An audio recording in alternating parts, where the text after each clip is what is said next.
Të nderuar banorë të Vrdovës, në radhë të parë ju urojmë mirëseardhjen në këtë takim elektoral që Partia Demokratike dhe kandidati për kryetar bashkie organizon me ju banorë të Vrdovës në kuadër të zgjedhjeve të 21 qershorit. Në këtë takim na nderon me pjesëmarrjen e tij edhe nënkryetari i Partisë Demokratike Shqiptare dhe nënkryetari i Kuvendit të Shqipërisë zoti Edmond Spava. Dhe i nori votuesi i gazetës 55 zoti Fariballiu. Fjalën jap për të përshëndetur këtë takim nënkryetarit të Partisë Demokratike zotit Edmond Spava. Mirëmbrëma të nderuar miq, banorë të fshatit Vrdovë, është kënaqësi e madhe për mua që të marr pjesë në takim elektoral me kandidatin e koalicionit forcave opozitare, kandidatin e Partisë Demokratike, zotin Eduard Kapri, i cili kandidon për kryetar bashkie të rrethit Pogradecit. Mirë është një figurë e shquar e rrethit Pogradecit, një ekonomist i dalluar, një njeri me një aktivitet të ngritur me punën dhe djersën e familjes së tij, duke qenë i suksesshëm dhe ofruar mundësi punësimi për një numër konsiderueshëm banorësh të Pogradecit, por njëkohësisht edhe një individ me një aktivitet politik, cili ka arritur të jetë deri në krye të Këshillit të qytetit Pogradecit.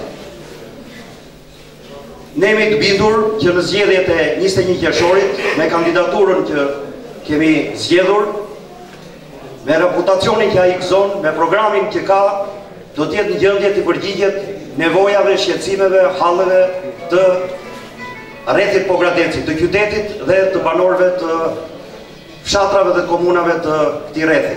Sot Pogradeci përbëhet nga një njësi territoriale, përjedhoi rëndësia e drejtimit të kësaj njësie është shumë e madhe pasi mbleksen interesa ekonomike, është një numër shumë i madh popullsie i përmbledhur në një njësi, është në një udhkryqin ndërmjet Elbasanit dhe Korçës, përjedhoi zgjedhja e njeriu të duhur me programin, me idet, me zgjidhjet e duhura, do të jetë mjaft vendimtare për secilin prej jush në qytet dhe në fshat. Këto vërtet janë zgjedhje vendore, por njëkohësisht janë edhe zgjedhje politike.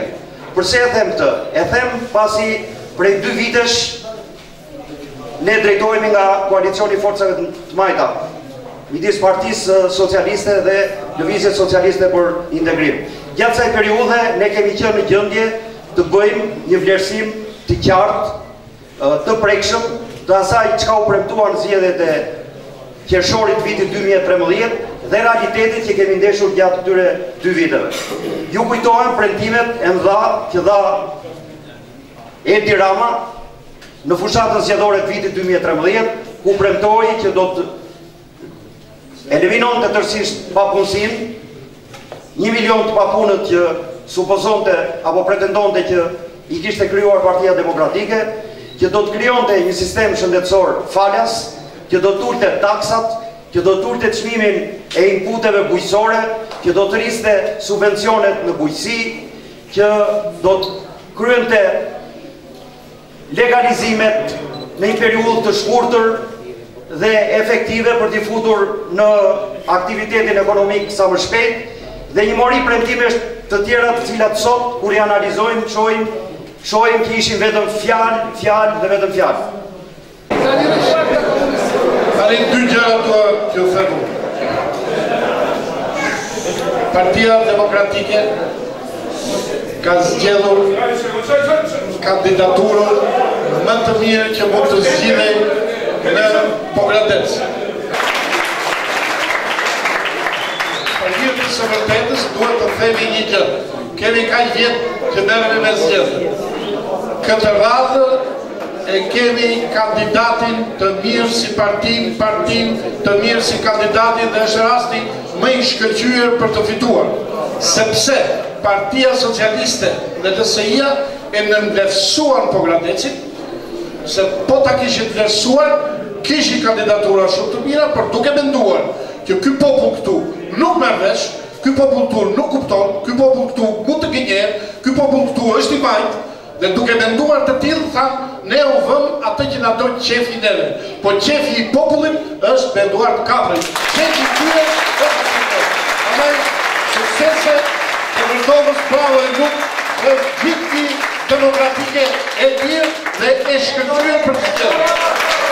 Problemet kryesore të cilat ekzistojnë dhe në këtu ku jemi, në fshatin Vërdovë, ka qenë lumi, se atë kemi të gjithë ne pogradectarët, është për turpin tonë që ai ka mbetur në atë gjendje të tillë. Brenda këtij mandati ai lum do sistemohet me qëllim që ai të mos jetë problematik as për banorët e zonës, po as të zonave të tjera ku ai kalon. Ai lum do jetë sistemuar. Kur të vinë që të kërkojmë votën tuaj, të kemi mundësi që të shikojmë njëri tjetrin në sy për arsye se këto premtime të cilat ne po japim sot, ato do t'i realizojmë. Unë e shikoj që ajo bashki pas datës 21 duhet të jetë një bashki e depolitizuar, një bashki e cila nuk do të shikoj banorët e saj dhe individet të shikojnë se të kujt krau janë. Me qëllim që ta bëjmë jetën e banorëve të zonës, ta bëjmë sa më të mirë. Është turp që të diskutojmë në këtë zonë, në kaq afërsi, ku kalon dhe unaza e qytetit, ndërkohë që rruga këtu është e papër. Një cop rrugë që banorët e zonës mund të përmirësojnë jetën e tyre, vetëm me atë. Dhe ajo ka mbetur po bëhet kaq vite që ajo nuk është investuar.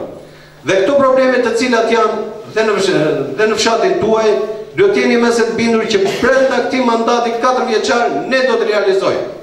Do të realizojmë për arsye se dhe përkushtimi vëmendja ime dhe administratës që do krijoj do jetë një vëmendje drejtuar ndaj banorit të zonës.